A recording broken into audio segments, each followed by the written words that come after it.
My name is Dominic DiMare. I'm the moderator of this panel, and this panel is going to be looking into sort of the politics of the state and specifically redistricting and the upcoming election. And with me, I have two leading authorities on it. I didn't get their bios before this, so I'm going to be making most of this stuff up, and some of it may be true and some of it might not be true. But these two guys, this is the true part, are two of the leading experts on redistricting and elections, and particularly this election coming up. We are in a redistricting year. We've just completed the process of redistricting the state of California, which means that there are new political maps out there that these guys will explain to you in just a few minutes. To my immediate right is Paul Mitchell, who is a political consultant and has Redistricting Partners, which is a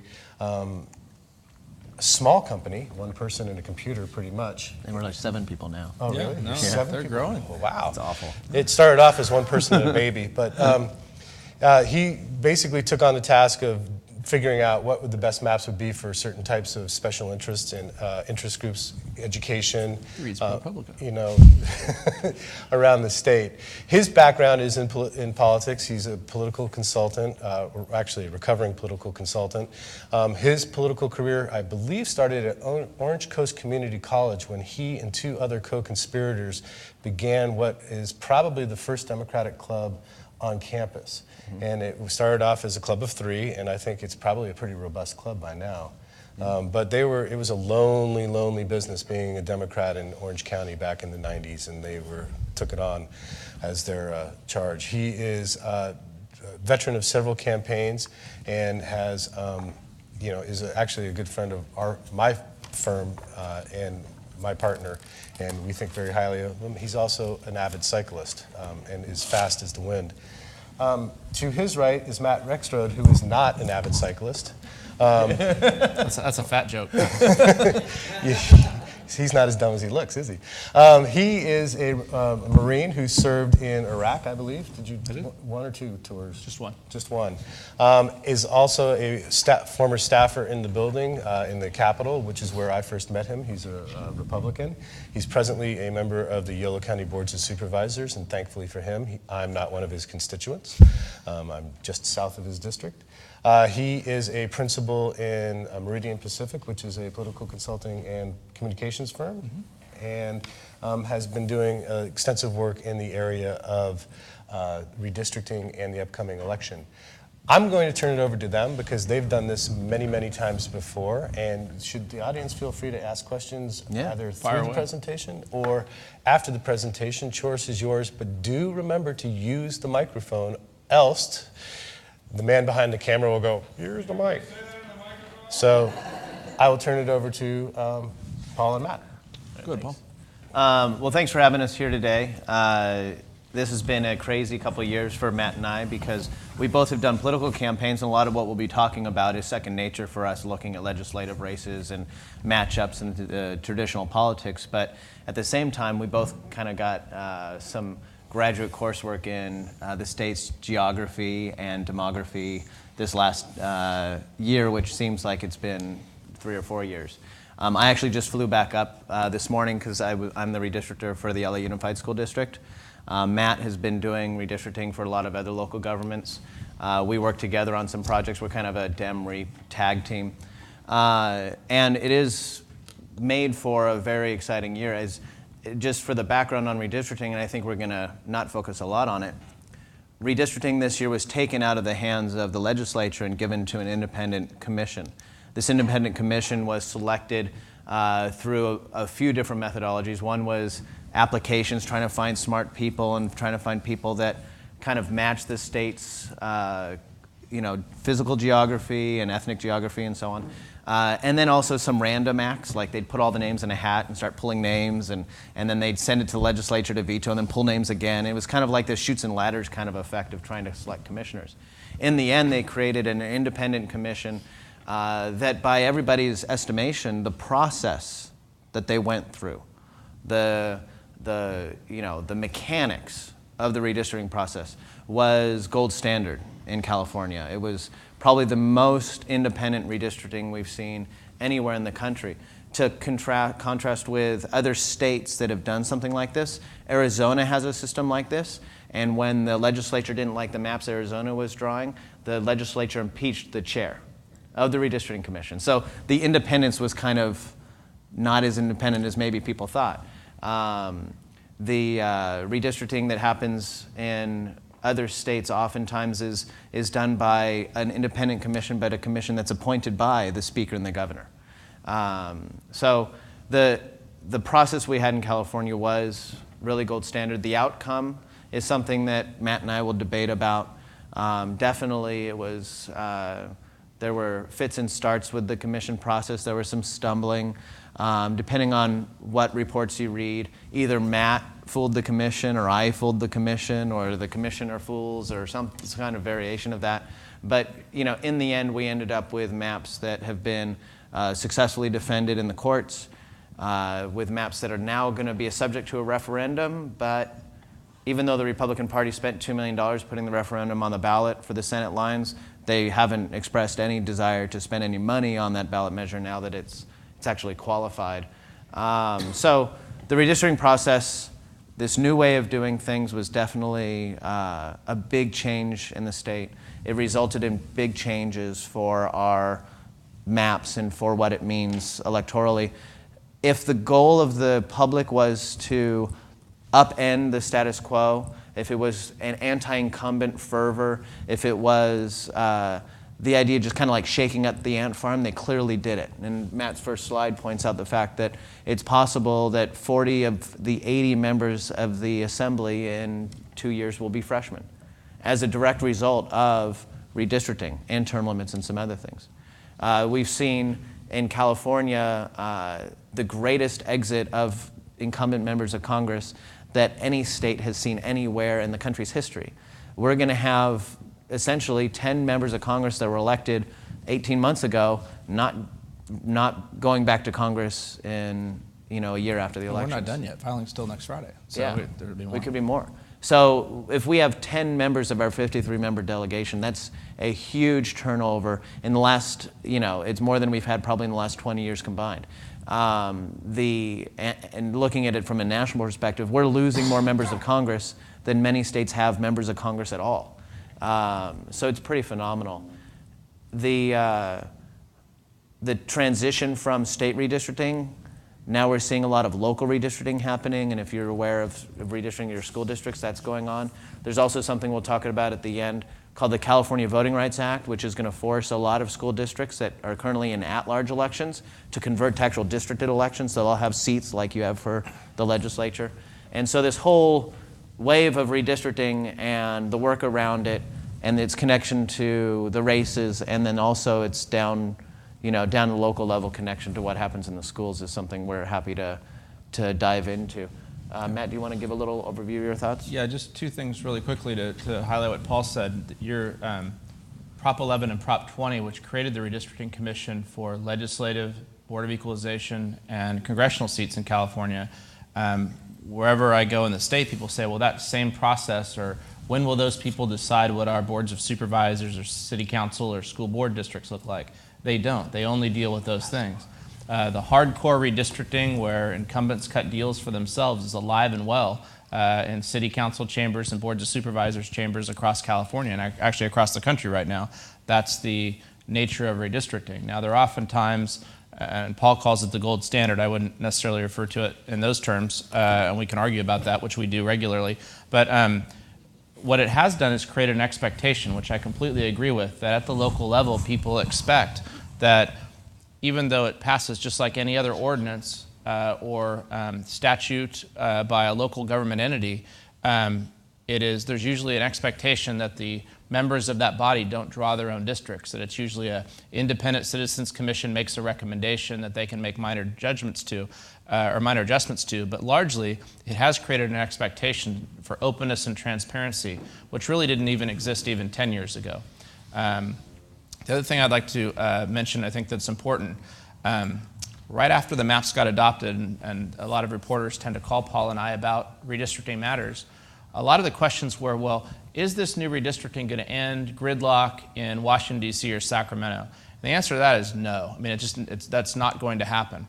And will it lead to a major change in the way elections happen in California? Well, that's clearly the case. That happens every time. But where we're going to have a great deal of difficulty is in late November, when we all would have the chance to get together and look back on the 2012 election cycle. It's going to be really difficult to try to determine a causation factor of saying what caused this outcome. Was it redistricting, or was it the top 2 Prop 14 runoff system that we have now in California that we're testing out this cycle? And that has a whole lot of challenges to it. And some of those challenges are, and if you haven't been aware of this, if 2 people, if unlimited number of people run for a legislative or congressional seat, it's the top 2 vote getters that go on to November to run against each other, just like it works for boards of supervisors chambers throughout California right now. So traditionally, where we would have some very competitive races where really the only question was who wins the Democratic or Republican primary, that person wins the general election in a romp because the district in San Francisco is overwhelmingly Democratic. You just have to win the Democratic primary and you're home free. Well, under this new system that we're going to have in California, if Paul and I are both Democrats running against each other, Dominic's the Republican, he gets 10% of the vote, Paul and I each get 40, we are 45, Paul and I advance to the next to run against each other again in November. Or even if Paul and I are the only 2 people on the ballot, I get 90%, of course, and he only gets 10 because of the people's good judgment in that district. We have to run against each other again in November, even though I romped him by 80 points in June. And that has a lot of ramifications to election outcomes because June primaries, particularly in gubernatorial years, which we're not in now, are vastly different than the turnout of people who show up to vote in November. There's a lot more people and it's very different. So you're going to see some different outcomes. The other thing that's really bad for the Republican side of the ball in all of these districts, we'll be throwing some of these up here for you to take a look at some of your areas. And many of you told us before you started or told me where you're from. This is redistricting that's followed by a presidential election. That's bad for Republicans. In 2002, Republicans, after redistricting, picked up 2 seats in the Assembly with Bonnie Garcia, Shirley Horton, and then 1 in the Senate with Jeff Denham in the Central Valley. Part of the reason for that was there was a gubernatorial election right after redistricting.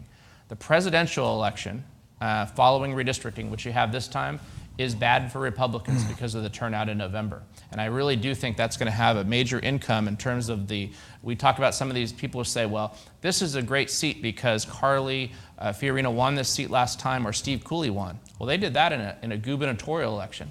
President Obama won the seat the previous year by 11 points or 15 points or whatever. And so, we take a look at those numbers and try to adjust. I don't expect in this next election cycle I think President Obama will win California, but he's not going to win by as much as he did over Senator McCain 4 years ago. That'd be very hard pressed. He won in a landslide in California, and once again, I don't see that happening. You have anything to add on that before we go in the districts? No, absolutely right. The Prop 14 in this top 2 is going to be a complicating factor for consultants, candidates, everybody to kind of understand. They're going to wake up one morning and say, oh my gosh, great, Brad Sherman won this congressional race. And I'll be like, wait, we have to do this again in November? Like, that didn't decide a thing, and it goes on to November. It's going to be tricky to watch. So we're really focused on, Paul talked about congressional districts. Today we're really focused on Assembly and Senate districts, and we've built this as the first time we've actually rolled out this presentation of these maps. But the key thing here is that we're focused on districts where there's actually a fight, and since we've created this, actually some people have dropped out or gotten into races, and we have a couple that we need to add here that I don't have slides for because of the new change in terms of who the candidates are. The filing deadline for legislative offices, if the incumbent chooses to run again, is next Friday.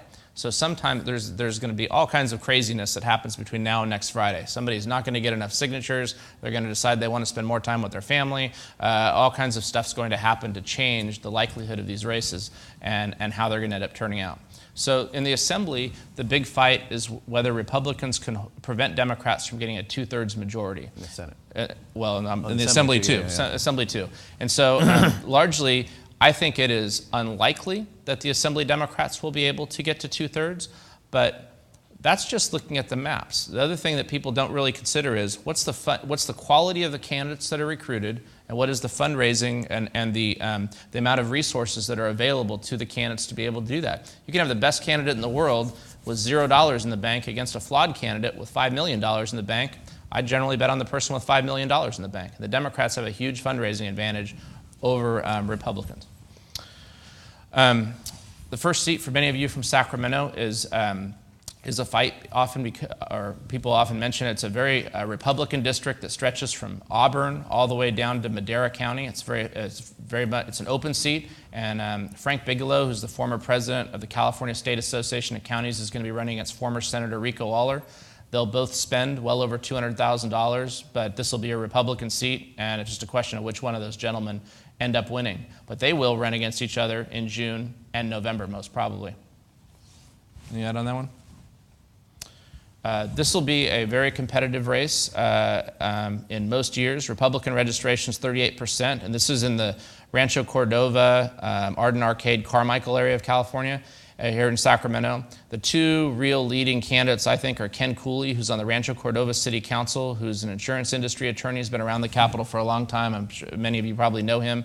And then Peter Tatishi, I think is the way you pronounce his name. He's Dan Lundgren's district director here locally.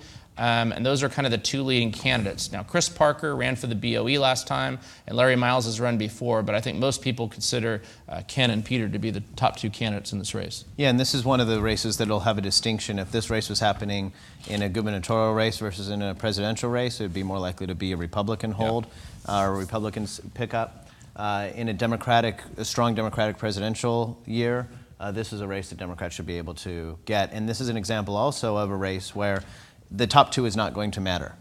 The vote in November is going to be between the top Democrat and the top Republican, because it's wildly unlikely that the Republican wouldn't get into second place. Or in fact, in this situation, with that lineup, a Republican's going to win it in June. And the second place is going to be the top voting getting Democrat. So it'll be a traditional runoff in November. Yeah. This district is fun because Michael Allen is a sitting member of the State Assembly, and I believe that all these candidates are still in this race, are they not? So yeah, the most serious one's Mark Levine. Yeah, so this is a race over in Marin County, and because of redistricting, Assemblyman Allen's had to move into this seat because he was scheduled to run against Rico Yamada. He's moved into this seat, and you're seeing that traditionally it's impolite or improper to challenge an incumbent member of the legislature. But after redistricting every 10 years, that rule is kind of set aside where it's a little bit more accepted. And so in this case, some locals have said, nope, forget it. He's moving in. This is an open seat, and I'm going to run for it. Yeah, and what's important is that if anybody's familiar with Marin, it's very insular. Like, you're from Marin, you're from Marin. You're not from Santa Rosa. And one of the issues is that the incumbent, Michael Allen, he ran for Santa Rosa City Council, and he's from Santa Rosa. He's moving into this seat because his other two options were to be in a seat with Chesborough or a seat with Yamada. The very, very far backstory of this is that Michael Allen had a great Santa Rosa seat for a while. The Assembly freaked out. The Democrats freaked out when the first redistricting plans came out. Mariko Yamada, Dr. Pan, and Dickinson were all three in one Assembly district. They moved heaven and earth to get the commission to change those lines, and then woke up the next morning and found out Michael Allen didn't have an assembly seat because of the trickle, basically the move westward of those lines. So in the end, Michael Allen now needs to run for this seat. The Assembly Democrats caused this problem. They're going to fund to make sure that he wins this race, but it's going to be one of those general election battles, probably be between kind of a nice, well-intentioned city council member versus the Sacramento legislator. I presume Michael Allen will win this thing. And this race is one of the top two priorities for the speaker, is it not? Yeah, this is one of only two races around the state where the speaker really feels that there's an incumbent that is being challenged by a serious opponent. And this, and we'll get to the Betsy Butler one, which is more interesting.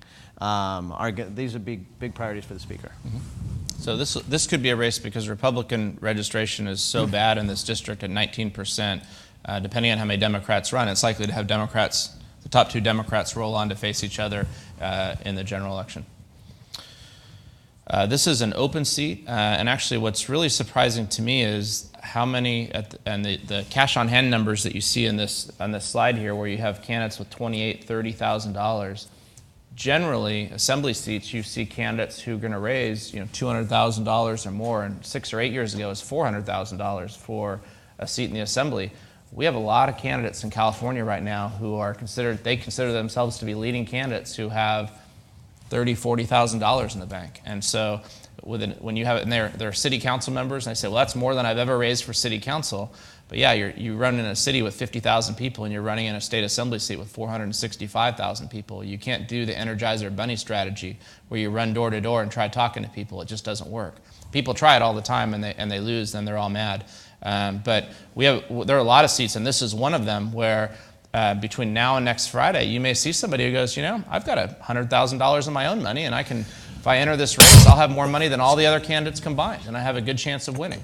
So there are a lot of places in California, and this is one of them, where some third party could come in and do an independent expenditure and carry the day. And a $100,000 independent expenditure is relatively nothing for some groups. Particularly in this district. Yeah. What's that? So particularly in this district. Yeah. This is probably politically one of the weirdest districts that we have in California because of the fact that it's constructed by kind of the other parts of former assembly districts. So this is the Fairfield-Vacaville piece is the other kind of hanging off part of the old Davis seat, the Davis seat that Mariko Yamada and Lois Wolk won in. There would always be this candidate from Vacaville-Fairfield that would be kind of a, not a really serious candidate because Vacaville and Fairfield didn't have strong political bases. So they were kind of the leftovers of the old Mariko seat or the leftovers of the Joan Buchanan seat, and now they're married together, and it shows the candidates, the quality of candidates right now shows that this isn't a place with a big, strong political base. It's kind of a lot of leftovers thrown together. Yeah. And the population centers, when I looked at this before, Vacaville and Fairfield together is just about 50% of the district, then the Antioch-Brentwood area is just about 50%. So you may see a geographic deal where somebody goes, well, I'm the Contra Costa County candidate for this against the Solano County candidate. Yeah. Well, this district is actually, it looks like it's going to be a shootout. Susan Eggman, who's on the Stockton City Council, has a couple bad things happening to her. Most importantly is that Stockton may declare bankruptcy, which will probably get her worldwide headlines while she serves. And she's also got some problems with labor, and so she was running for the assembly even as the districts were coming out before they had numbers. She had a website up saying, Eggman for assembly, and was all pushing everything forward. But I think this former Marine, and how do you pronounce this woman's name? I've had it pronounced. Sochiel, that's right. Sochi? Sochiel. Sochiel is going to be. I guess she's a former U.S. Marine, but I think labor is strongly going to go after Eggman for some of her issues on the Stockton City Council, and that will be a problem for her. I think it's going to be there's going to be a lot of money spent to defeat Eggman. Well, it's also an interesting district because she and the senator in the Senate race overlapping. She would be the first openly gay assembly or legislator from the Central Valley. She won a Stockton City Council seat in a race that most people thought she wasn't going to win. Matt's dead right that this bankruptcy thing is not a good thing for her campaign. But it's also a district that, Latinos haven't been super successful in this part of the state. Matt and I do a lot of racially polarized voting analysis, and this is one of the areas that suffers from that. So depending on the electorate in November, it's going to be a November electorate, and you're going to have Republicans choosing between the Latino and the lesbian. And it's going to be very interesting. Yeah. Some interesting coffee table discussions there. There'll be some write-ins. Let's see. Write in Matt Rexroad. Yeah, that would help. So this seat actually, on the numbers, would be actually a potentially competitive seat. The 21st Assembly District in Merced, this would have been the seat that Bill Berryhill would have run for if he wouldn't have run for state senate. Because he's not running, and this legislative staffer, Adam Gray, is running, I don't know how Adam Gray doesn't get elected to the assembly at this point. The Republicans that have, the one Republican who's running has $546 in the bank, which is not a lot. And so I don't know how Adam Gray doesn't consider this safe Dem at this point. Done. Yeah, okay. This seat, Assembly District 32, has been vacated by Assemblyman Valadeo, who was a freshman assembly member, Portuguese dairy farmer from Kings County, who has a chance to an open seat to run for Congress. This is a great seat for Republicans in a gubernatorial year, but not so much in a presidential year. And so if this was, I have this classified as safe Democratic, partially because Rudy Salas actually is going out and doing things and making stuff happen. I don't know how things will turn out. John McQuiston is represented, he's a Kern County supervisor, has represented a part of this area before. Pedro Rios is a Delano City Council member, has really no experience raising a lot of money. But this is a seat, there's a lot of racially polarized voting in this area, and that little hook that you see down there on the bottom towards Bakersfield is because Bakersfield is one of the few communities in California where the Latino community of a city is actually over on the east side. Most of the places it's on the west side. So when you're trying to connect Kings County, which is where Kettleman City is, where you see that right there, you're trying to get down and get over to that east side to keep the Latino numbers high enough, because this is includes Kings County as a Section 5 district. And so there's always a question of whether the redistrictors were going to go over the kind of the underhook or the overhook to be able to get to the east side of Bakersfield. And at this point, I don't know how Rudy Salas isn't the far front runner. So I'll take the opposite view. This actually allows us to talk about a theme for these elections that I think is going to be important. And that theme is that Democrats, more so than Republicans, are going to get stuck in the mud fighting these races of Dem-on-Dem general elections in Santa Monica, Marin, the lefty places.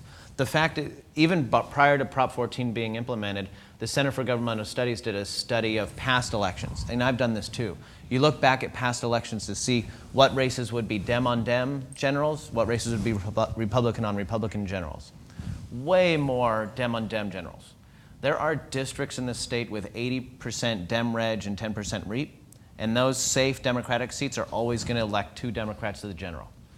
The most Republican seats in the state still have 30% Democrats. So you take the most Republican Orange County seat, you're still going to probably have a Democrat running in the general, because you put Paul Mitchell's name on the ballot, Democrat. Democrats are going to vote for me, and I'm going to make it into November. So looking at the whole state, Democrats are going to have a tough time spending money in a Central Valley race when they are spending $2 million in a Democrat versus Democrat race in Santa Monica. Labor unions are going to have trouble spending the kind of money they spent here for Parra or for Flores, because they're going to be spending money in Dem-on-Dem races, like, as an example, one that will be important for us to talk about, AD 46. You have a charter school guy running against 3 other contenders. If that goes to a general election between 2 Democrats, you're going to have Ed Voice spending $2 million for the charter school guy, and you're going to have CTA spending $4 million for whoever is running against the charter school guy. And that's $4 million CTA is not going to spend getting Rudy Salas elected. So the impact of the open primary is going to have a greater negative effect on Democratic spending, and could deprive Rudy Salas of the dollars he needs. The other thing that's interesting is, without money, look at the Cooley-Harris race numbers. You can't see them from here. So you'll have to believe me when I say that Harris lost to Cooley by 10 points in the AG's race. Prop 8 passed by 4-to-1 margin. Points. So you're talking about a socially conservative race district that maybe isn't so prone to electing Latino over a white Republican, and in a race where the Democrats in the past would spend $2 million here, and Democrats in 2012 might not be able to spend that much. Let me do this. We have about 10 minutes left, so I would suggest maybe finding just a few more districts to highlight, and then also talk a little bit about the charter school candidates. And when you said Section 5, did you mean Voting Rights Act? Yes. Okay. Explain a little bit about the Voting Rights Act. Briefly. Well, okay, just really quickly, the Voting Rights Act, there's 2 provisions. Section 5 only impacts 4 counties in California: Yuba, Kings, Merced, and Monterey. And so there's a different set of standards for those districts, and with the exception of Monterey, that's divided in the assembly seats, and actually the Senate, all those counties are largely kept whole, because we need to be able to allow Latinos who live in those districts an opportunity to elect somebody. Their numbers can't retrogress, so they can't have a decreased opportunity to elect a like candidate. Section 2 of the Voting Rights Act is important, and not so important through the Central Valley as it is when we start talking about urban areas of Los Angeles and San Diego and other areas, where basically they would take, historically, they would use redistricting as a tool to disenfranchise minorities by taking sections of it. So if there's one big group of people who live together who are of should be a protected minority, instead of drawing them all into one district or giving them a chance to elect 2 people, they do little spirals out so that they only control 10% of a district or 20% of a district, as opposed to 50, 60, 70% of a district where it'd be possible. And so there are protections under federal law that basically prevent redistrictors from going in and cutting up individual areas. Section 2, I don't know of anyone here who indicated they were from a Section 5 county, but Section 2 is important for local school districts and cities as well. Could you guys talk, there were a few candidates that were identified as charter school candidates, and I think there's only one remaining. What happened to the other so-called charter school candidates? Well, Brian Johnson is the charter school candidate in LA County. His district is in San Fernando Valley. He's in a race against Lorette Healy. Lorette Healy is one, and Lorette Healy tried to run with some charter school support last time. Now she's saying she's not supporting charter schools, I think. Adrien Nazarian, who's the chief of staff for City Councilman Paul Krikorian. Andrew Lackman, who is best known, I guess, as kind of a Democratic Party operative. And I think that's the primary, those are the main candidates.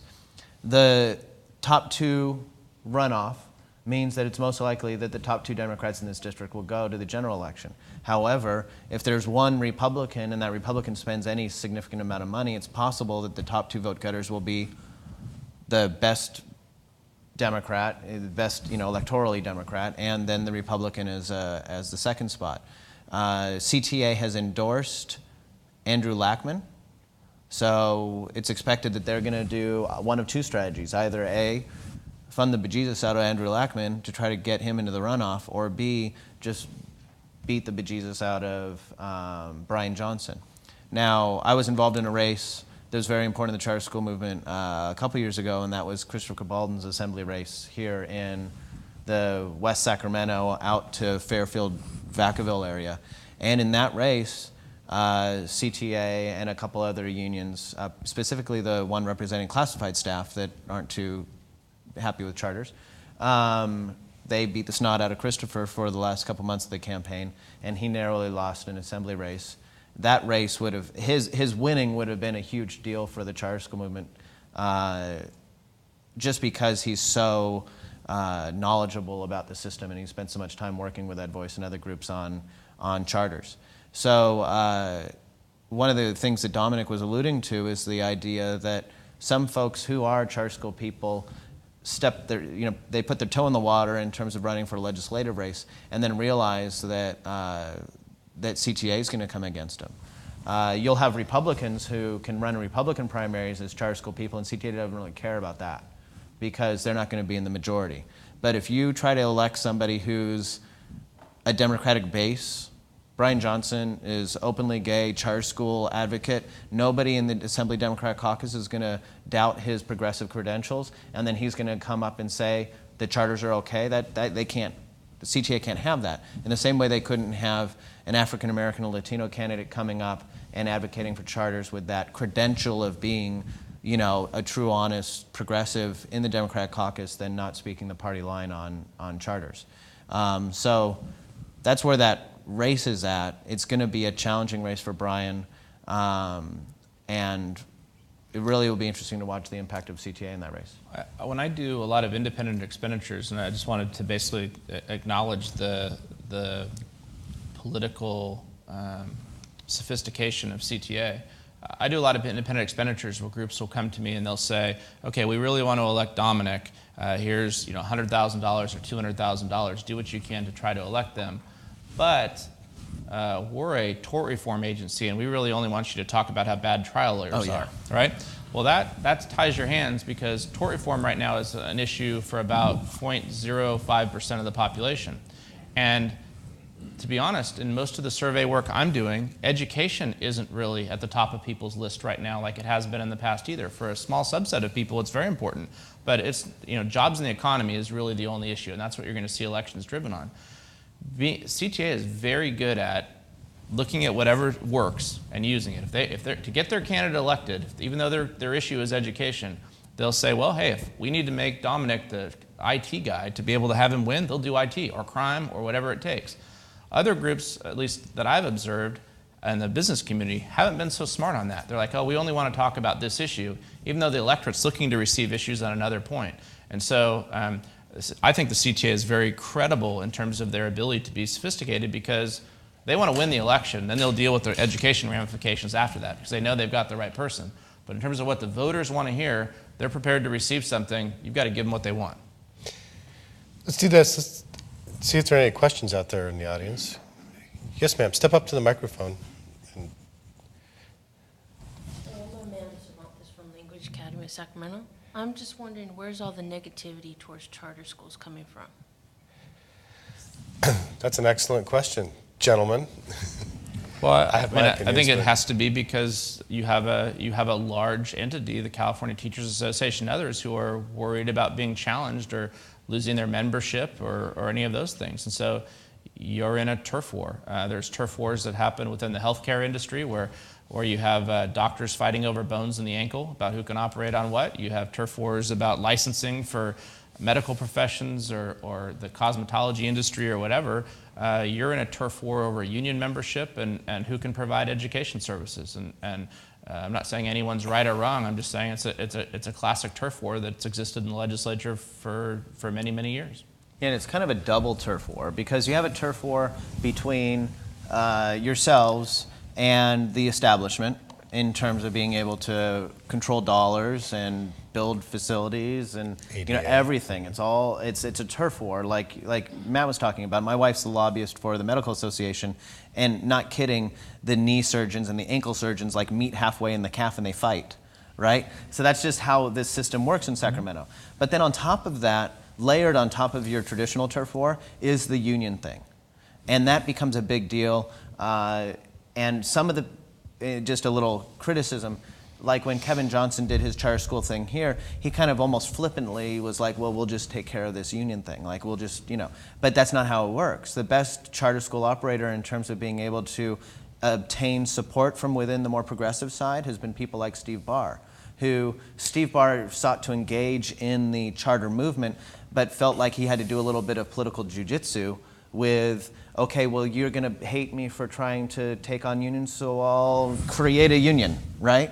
And he did this thing to kind of stave off some of the more well-funded, vocal, and vehement opposition from some of those folks by kind of co-opting them in a way. Steve Barr, who founded Green Dot. Green Dot, yeah. But I would also say, though, that that's the insider ball game that may motivate people. Voters don't care about that. I mean, that's not their deal. Voters who are union voters, households may care about that, but I don't have any evidence to be able to show you that I look out there, voters care at all. But that's not what's motivating the expenditures and the political activity to communicate on another issue. Sir.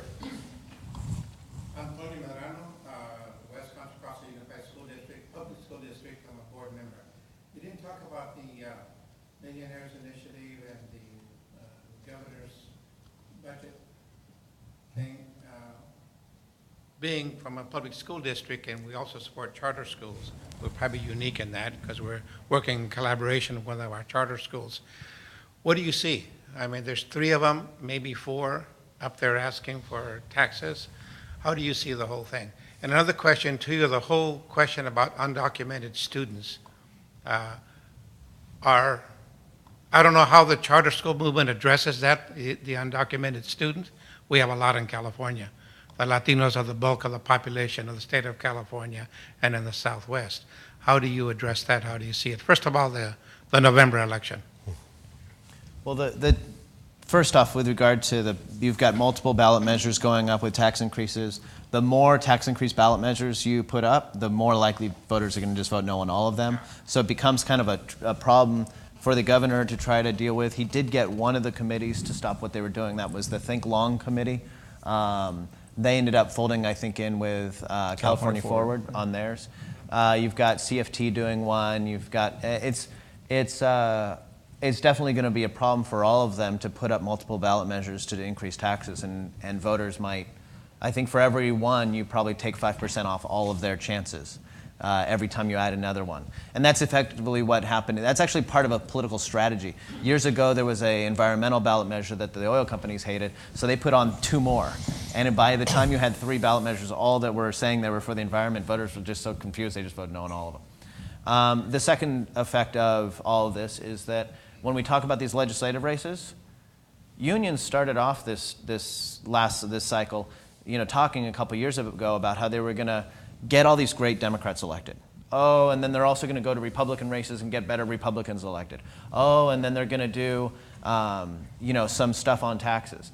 And then they find out that they also might have to deal with pension reform. They might have to deal with paycheck protection. They're going to have multiple ballot measures potentially. The dollars necessary to run good, strong elections in the Central Valley for the legislature, they're going to get drained by these big, huge ballot measures. And so I think there's a bunch of things happening in November. One of the things that's crazy is that I was doing a panel with the head of the chamber, Marty Wilson, who's been doing Republican campaigns for a long time. And somebody asked him how expensive he thought this next election would be. And he said that he thought there would be $500 million in political spending in California alone, not counting presidential race. That's insane. That's totally insane. Matt and I are in the right business. We're hiring. But it's a growth industry, at least for the next 6 months. But that's all these things kind of coming together makes these legislative races kind of, it could drain some of these legislative races of their resources. I completely agree with Paul, and the only other, I would just ask you to consider it a little bit different way. Paul's right. Labor, who is a big dog in this fight in terms of being able to political resources, they're far better at the ground operation than any Republican. The worst labor campaign in terms of ground operations, way better than the best Republican campaign by a mile. That's just true. But they've got to cover a broad range of issues this next time in June and November. And the end all for them is the Paycheck Protection. They're all calling it the Paycheck Deception Act. The one difference about this Paycheck Protection Act that's on the ballot is this one bans corporate contributions as well. And that hasn't been a part of the past efforts where it's gotten, I think got 47% of the vote in 2005. These efforts, which are actually supported by a fair number of union people, actually support, something like 40% of union members actually support these efforts. It's going to get 42, 43% just by appearing on the ballot. There's a lot of people who feel very strongly about that. The question is, does it get to over 50%? If it does get over 50%, it really changes the landscape in politics for a long time because of the unions' great political activity, because they're very involved. The other part of it is that but they're also fighting for some of these tax measures that are going into schools. They've got these legislative races. Their field is really spread out. If they were to concentrate all their efforts, like in the 2005 special election, on paycheck protection, deception, what they're calling it, they have a great ability to be able to do that. CTA even mortgaged their building, right? They took out a mortgage in their building. It was so important to them to be able to do that and fight that ballot measure. Well, their resources are going to be spread very thin in June and November this time. And one other thing I wanted to mention, because of this top two system, when we know who's on the ballot, starting on the 9th, and then if incumbents don't file, it gets extended till the 14th, it's going to change a lot of strategies. My general view is it's better to come in second with all your money in the bank to make it to the top two than first and broke. But nothing's worse than finishing third. Third doesn't get you anywhere. You can finish third with money in the bank or broke. It doesn't matter. It doesn't get you on to November. The key thing is surviving. And so if there's a Republican who files or a Democrat who files, that prevents it may be in many races the only real fight is June. If you just get to if Paul and I are the two Democrats in an overwhelming district, either one of us is going to beat Dominic in November. That's a done deal. But if Dominic's not on the ballot and it's just Paul and I, and we're going to face each other in November, why blow all of our resources in June? We want to conserve those and fight on in November. That's a big part of the equation for some of these groups that are going to be playing in these districts. Who files? Because it may not be an issue if Paul and I have to fight on in November. June, our budget's zero. But in November, it's huge. And it's determining whether you have to fight that race now or then. That's a big part of it. Any other questions? Well, we've reached the end of actually gone past our time, I believe. And that was 10:15. Oh, really? That was 10:15. Oh, sweet. Oh, I had it backwards. See, I am wanting to make sure that you guys are running so efficiently that I'm too efficient. Well, let me ask a question, which is, and for those of you who don't know, paycheck protection is a ballot measure that would prohibit unions from deducting political action money from the dues of their members, so that when they collect dues, annual dues from their members, they also collect a political contribution as part of those dues, and this would ban that practice, and it would also ban force them to opt in. and it would also force shareholders to opt in for corporate contributions as well. And it's a big deal because it's a source of money. So here's a question I have for both of you, which is, we talked a little bit about the initiatives that will raise taxes in California for schools. Let's talk a little bit more about that, in that there is some concern that the governor's initiative doesn't raise enough money for education going forward, that it only raises $7 billion, and the LAO, which is a legislative analyst, has come out and said, well, that's all well and good, but you'll still be about $2 billion short in terms of trying to balance the budget and pay it for education. And then Molly Munger, who has a third competing measure out there, would raise about $10 billion. Why would CTA, the California Teachers Association, sign on to the governor's initiative if it's widely believed that it's not going to raise enough money on a go-forward basis to fund education in the future? Well, I guess I would say, I don't know exactly what the CTA is thinking, obviously, but to speculate, I would guess that, well, first of all, he's the governor, so he has a great deal of authority over a lot of other issues that are beyond that. More money is better than no money from their perspective, and so you take the layup when you can get it, and you're supporting somebody who's going to be there for you, so you might as well take it if they're not going to start their own measure, or maybe they would, I don't know. At some point, they certainly have the resource to do that. CTA is smart. I mean, I admire their decision making, but I don't think that, I didn't think it was really likely, even the governor's measure on its own, if that was the only one on there, I don't think it's a slam dunk to be able to pass, even just on its own. But then and so they were taking a shot to be able to do that. I think if there was the opportunity to do that, CTA would probably just go out and run their own measure. But they didn't do that because of the polling, which shows that people didn't want to raise taxes, and so they made that decision. But then the governor stepped forward, and they're trying to support the man as he's trying to figure out a way to deal with a very difficult decision. But they have other fights as well. It's also about funding, but it's also about a lot of other issues as well. So, I think Matt's dead right. The fact is, and this is true in Sacramento a lot, that there's a political culture in which these organizations exist, and they're going to exist in this culture for a number of years. And Molly Munger, with her money, or other kind of billionaires from Silicon Valley, and other people that kind of come in, or the Think Long Committee, and all those kind of people folks. used to want boats. Now they want their own ballot measures. Exactly. They still keep the boats, though. Okay. At the end of the day, the governor's going to be the governor. And the governor is the governor. And so there's this culture in Sacramento that you're going to kind of like, hitch your wagon to that. And it does create a little bit of problem. I did some work with CTA a number of years ago when we were at EdVoice. We came up with a ballot measure to raise taxes by changing property tax calculations. And it was something we actually polled with CTA's pollsters. And we did focus groups with CTA in the room. And by the time we were done coming up with a joint proposal, they couldn't get the votes for it internally, and so we went off and did it on our own, and CTA opposed it. They are very savvy. They do have a lot of resources, and they know where and how to expend those. But at the same time, if somebody comes to them with the greatest idea in the world, it might not be the best thing for them to fund because it doesn't match up with their other longer-term objectives within the state. They have a great hold in the Democratic caucus. They have a great friend in the governor. And why pitch him overboard to take a run at a ballot measure that might not pass? In your opinions, what would be the two most important or exciting Senate races in the state, two most important exciting Assembly races in the state, and then maybe the two most important and exciting congressional races in the state? Well, let's go backwards. I think the most exciting and important congressional race in the state is Berman versus Sherman. I agree. This is you could confidently walk around the Democratic convention a couple weeks ago with a button that said, "I support the balding Jewish white congressman." That's all you needed to say, because this is a race between two people that my mom can't keep apart from each other. Like, she's always, which one's Berman, which one's Sherman, can't figure it out.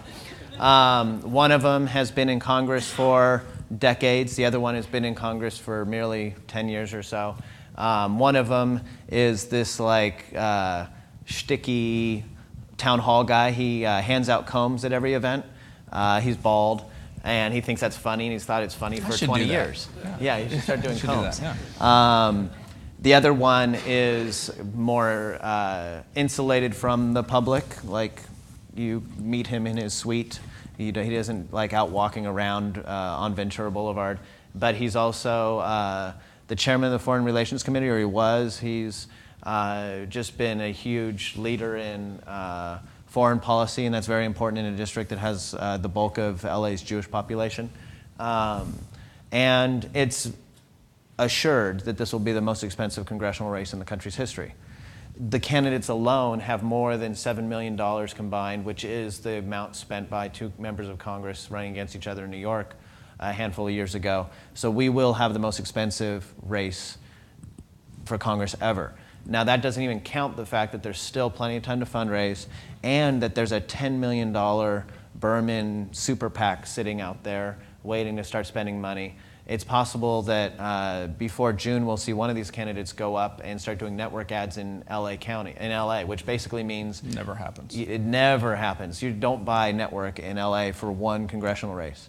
But when you're spending $15 million in an area with, 200,000 likely voters, then you buy network TV. There's just You got a piece of mail going in your campaign budget. You got a piece of mail going every Every day. day. You bought all the cable they'll allow to sell you, and you still have $8 million left. What do you do? Exactly.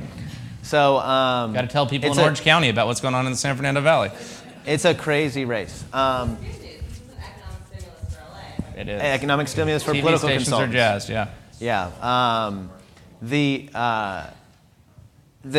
One of the interesting things about it too is that this is a district that in the primary is generally 56% Democrat, 38% Republican. There's one Republican, this guy Mark Reed, that's filed. Maybe there will be a couple others, but it's very likely that a Republican will get second place, which basically shuts off the campaign for the losing Democrat. Ehrman. Whichever Ehrman comes in third is, and this gets back to something Matt was talking about, which is a smart, rational play in a lot of these races is to conserve your money because November's when it matters, unless there's a possibility you'll come in third, in which case you spend it all. I mean, you just spend everything. There's a great example of this when Blakesley and Laird ran against each other for a Senate special election on the Central Coast just a couple years ago. Blakesley and Laird, everybody knew were going to go to the runoff together. The third candidate was a nothing burger. They also knew that no candidate was going to get 50% to shut down the election. So what did they do? They spent all their money. They didn't need to. Everybody knew that it was a foregone conclusion they were going to have their real race in November. But they spent every penny they had because they didn't want to come in second place. Because what happened was Laird came in second place, and he came up here and did fundraising. I watched it. He walked by Chops, which is like the restaurant with the patio. He walked by Chops, and everybody was like, oh, God, there's Laird. Like, he lost, Instead of when Blakesley's walking around the Capitol, it's like, oh my God, you're going to win this thing. And the money flows to the perceived winner, or the likely winner, and as a result of coming in second place in that first round, Laird was not seen as the likely winner, and so you will have a lot of candidates doing irrational things like spending all their money when it would be smarter for them to hold on to those resources for November. In this case, I think they're going to spend all their money because they're going to realize at some point, oh my God, one of us is going to get third place. And if the Mark Reed candidate has only $30,000 and no money to spend in this race, and Brad Sherman realizes if Mark Reed had $1 million PAC, then that gets him into the runoff, then I guarantee you there will be some Ehrman PAC going to spend money for the Republican to get him into the second slot. So there's a lot of crazy things happening in that race. It has redistricting, it has Prop 14, it has 2 multi-million-dollar campaigns. This race is going to be watched nationally. The faith community's divided. The Jewish community's divided. I had 2 interviews about redistricting, both regarding the Dreyer retirement yesterday, and in both of them, the conversation started with Dreyer and ended with Berman Sherman. It's all anybody wants to talk about. Sir, if you could come up and use the microphone. I know that you arrived late and we are recording this, and so we've been asking people to speak into the mic. Yeah, Dan White, from Rose Academy. From a personal standpoint, have a real problem with elected officials spending $15 million on a job that pays $150,000 a year. Does anybody else on the planet think that there's something wrong with that? Well, you've got candidates who spend that money of their own. I mean, look at Steve Poizner, who was a huge charter advocate, obviously. And Steve Poizner spent several $1 million on a race that he wasn't going to even take a salary for, and he lost. So it happens all the time because the job is not about, well, for some members, the job is about the salary. But for most people, it's about a movement or it's about an idea. And for you guys, it's about being able to be effective. So if the legislature is standing on your throat and not allowing you to work in an environment free of that interference, then for you it is going to be worth a couple $1 million of your association's money to make sure that you can elect somebody who can be a champion for you in Sacramento for a job that pays $100,000 a year for that elected official. So I totally get that it makes no sense for me to spend $400,000 of my own money to run for a job that over the course of 4 years won't pay me $400,000. Or $167 million of your own money. Yeah. Well, and this is kind of my thought on it. You know, when they say campaign reform, I look at campaign reform as you can't spend more than you'll make during the term of your office on your election. If everybody's held to that same level, You'll only get movie stars elected. the playing field would level out. No, but the playing field would level off for people like me. I'd be able to run as Paul Mitchell and I'd get votes because nobody would know anything about any of the candidates except they'd know that there's some guy named Paul Mitchell. Who sells hair products? Yeah. So there you go. But yeah, so that's the problem with that is that you would have maybe not merits becoming at the forefront of the election because the election would be decided by people who have the highest name recognition. And that becomes a failure of the market. But then the other part of it is that when you're talking about seats as large as we have in California, I'm involved in a race down in Orange County right now where you're talking about sending a piece of mail to everyone who's going to vote in the 32nd Assembly District, which we showed before. Everyone who's going to vote in June costs about $15,000. In Orange County, where you have just a tremendous number of registered voters per the population, it costs $50,000 just to send out a piece of mail to the entire district, to everyone who's going to vote.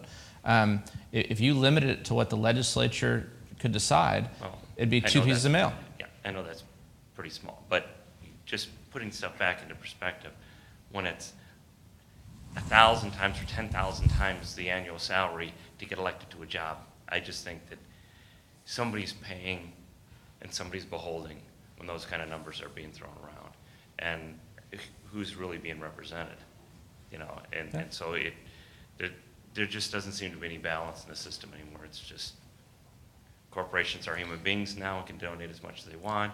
But it just... The funny part about this race is that Paul brought up with the CD30 is it's the same people on both sides who are funding this. So if you talk about holding and beholden, it's the same people who win either one. This race is all about personality. This has nothing to do with policy at all. There's no tangible difference between these two candidates in terms of their voting record. It's really just about, do you want an SH in front of your congressman's name or a B? That's the only deal. Thank you for your question. So we were talking about, right? We've gone down a path, and so can I talk about my favorite yes, congressional race absolutely, really quick? Absolutely. I think my favorite congressional race is CD24, which is Congresswoman Lois Capps against Abel Maldonado. And the reason I like this race, I'm not a huge Abel Maldonado fan personally, but he has, in his history in office, he's been the mayor of Santa Maria, he's been in the Assembly, he's been in the state Senate, he was lieutenant governor. Lois Capps took over after her husband passed away and won a special election to be able to capture this seat. I think Abel Maldonado is going to give Lois Capps all she can handle in this district. And I think it'll be a well-funded race. The interesting part, though, for former Lieutenant Governor Maldonado is his problem isn't getting Democrats to vote for him, it's getting Republicans to support him. And so his bigger problem is getting through June, where there's a lot of Republicans who are going to say, yeah, he's a Republican, I just don't know if I can vote for that guy. And so they're going to have a difficult time doing that. He's well positioned. I mean, he's the guy who created this whole Prop 14 thing with this race, or with the Prop 14 being part of a part of his budget vote here a few years ago. But I think this race is going to be, and in terms of expensive, it's hard to buy TV in this race because you have markets that are south, markets to the north. It's a tough district to be able to buy media-wise. There'll be a ton of mail. But Maldonado was given a gift by the Redistricting Commission. This district's better than his Senate seat, not as good as his Assembly seat, and I think he's got a good chance. Yeah, if you had taken a Maldonado 3 years ago and said, I've got this great idea. We're going to create a different primary system, and we're going to do a redistricting that's going to give you this seat. Yeah. It would be like the biggest conspiracy theory ever. Like, that's what we're going to do. Yeah. It's going to be amazing. It's a Christmas gift. Because he could not have drawn a better election system. He could not have drawn a better district. Just was not possible. He cannot win this. He should just sell ice cream or something. He may not get the endorsement of the Republican Party, but he may be a Republican in Congress who's able to actually win this seat. That's just anyway. So this seat is one not a lot of people are talking about, but will be fascinating to watch. Yeah. Can we talk about social media and what you guys think the role that social media will play in the election?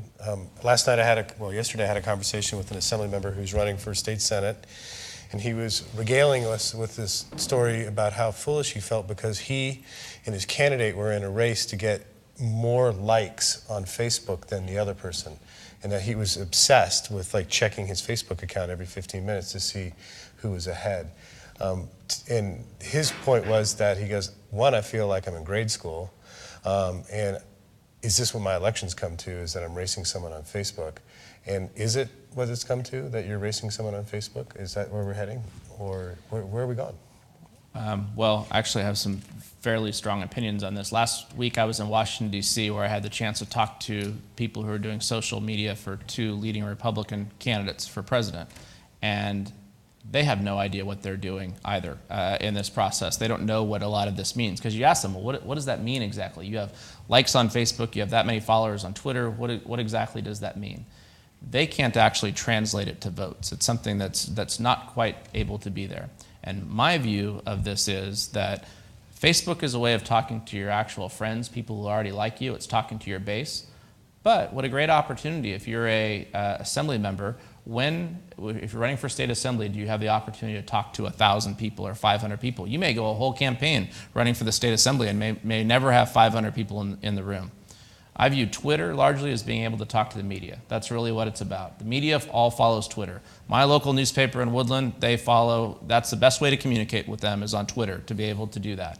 They reprint your tweets. They do reprint my tweets, yeah. And the Sacramento Bee does too. It's a way of influencing and a way of getting your message, whatever it is, into the media. Well, you've had some pretty memorable tweets. I've had some memorable tweets, yes, on my regret, and it can get you into trouble. And Paul and I often have wars back and forth on Twitter, which is fine. But the issue for me, though, is I don't think there are too many campaigns that are going to be won or lost on social media. But like the dollars, I mean, I put up here dollars because I think dollars actually have a correlation to how much political communication you can do. And actually, there's a correlation between dollars and votes in terms of being able to win elections. But I have a problem every election cycle with my clients who are upset because they are losing either the bumper sticker war or the lawn sign war. And last June, or June in 2010, I think I won all of my primaries across the state except for one. And I think every one of my clients lost the sign war, but we won the election because it's incredibly draining on a campaign to always have to try to be winning the sign war. And I just have one quick story to tell you. There's this great story about Walter Mondale, who loved billboards, and I hate billboards for political campaigning. And Walter Mondale was running for president of the United States. He was mad at his campaign manager because he didn't see any billboards up for him, and when he'd run for the US Senate and everything else, he needed billboards. His campaign manager was sick and tired of hearing Walter Mondale complain about lack of billboards, so he bought 3. He bought 3 billboards in Minnesota, one between the airport and Walter Mondale's house, one between Walter Mondale's house and the campaign headquarters, one between the campaign headquarters and the airport. That solved it. He thought they were all across the country, even though there were only 3, and it was over. I buy lawn signs, and I have a company that sells lawn signs, and I'm very happy to make lots of money on lawn signs, but lawn signs do not win political campaigns. They're helpful, but they don't win campaigns. And I view social media likes and things as being like lawn signs. They're one metric of being able to do things, but they're a distraction largely to being able to communicate a message. Yeah. And Paul's going to disagree with me, I'm sure. No. First off, just throw it out there. The web is dead. Like, if you're going to win on a website, you're not going to win. I mean, the web exists, and you need a website like you need a business card. So I'm not saying don't have a website, but the web is effectively dead in terms of a political communication tool. Twitter and Facebook are great. Like Matt said, Twitter is great for communicating with the media. The Wall Street Journal actually assigned somebody to follow all of my tweets and read through and link my tweets to actions of the State Redistricting Commission, which is really funny. But media just is obsessed with that kind of stuff, and it's a great way to interact that way. The most effective way that you're going to see social media, I think, working in California with some stuff that we're doing with Matt, is linking back people's Twitter and Facebook accounts to the voter file. If you know that somebody's on Twitter and Facebook and they're in your district, then you actually have something that's more useful. You have an ability to reach out to them. There's this idea between push and pull. A push technology actually tries to get into their inbox. It tries to get into their Twitter account or their Facebook feed. A pull technology is like just putting up the fanciest website with the bells and whistles to try to attract people to the website. Attracting people, the pull technology, is really, really, really ineffective because the only people you're going to get are your followers, your haters, and people who need to get your bio for when you're speaking at an event. That's it. So what's really important in social media is pushing, and if you're going to do pushing, it's going to be about pushing to people that you know from your voter universe are live registered voters in your district. There will be a story this election cycle about somebody tweeting, you know, inappropriate pictures or something. Somebody will lose this election because they put something stupid on their Facebook page. There's a rumor about a candidate that the opposition has a picture of him smoking a bong on a Facebook page, and that will ruin his campaign. But for the most part... But doesn't that depend on where he's running? If he's running in Humboldt, it'll fund his campaign. There will be social media stories, but for the most part, it's an overhyped medium. For Matt and I, who have been doing a lot of campaigns, it's important for us to be able to guide candidates to put in perspective and use it in the right ways. Yes, ma'am. Okay. Hi, my name's Sierra, and I think, I talk to a lot of educators in LA, and a lot of them, they couldn't care less about politics. They just want to educate their kids and have really great schools for all our kids in California, and are just dismayed that our public education in California is so low. Our funding system's so nonsensical, and it's kind of like you look up at what's happening in Sacramento, and it's just kind of incomprehensible.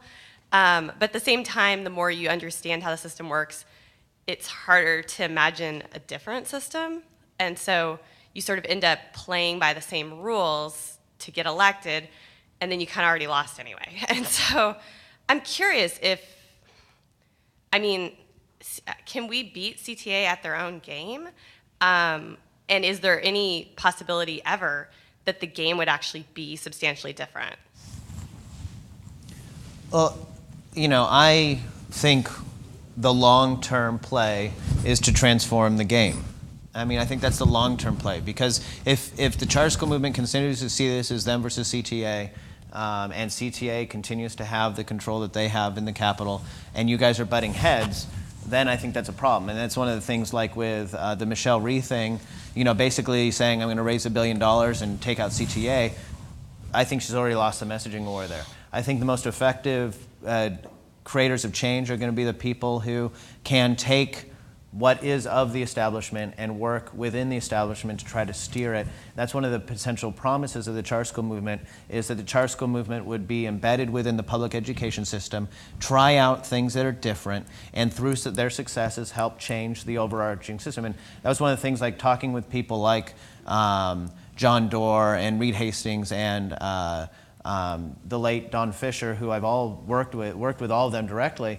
Their vision of the charter school movement was to go in, not replace public education, but kind of be that proof point for public education to show that you could do some things that were different and end up creating greater change. Their vision was that you could change the whole system by taking a tenth of it and creating something new and different. And so I think that as long as charters view themselves as being fighting directly with CTA and create that construct, that they're going to continue to be fighting directly with CTA, and the progress will get stalled on both sides.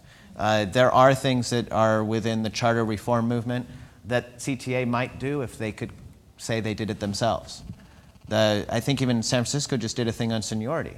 So there are things that could be happening in terms of change, and in some ways that oppositional forces thing kind of maybe stops it a little bit. I think the best method is to, succeed, have great schools, be proofs be proof points for the system and help, move the big, huge ship. Matt, thoughts, last words? I have some pretty strong feelings on this because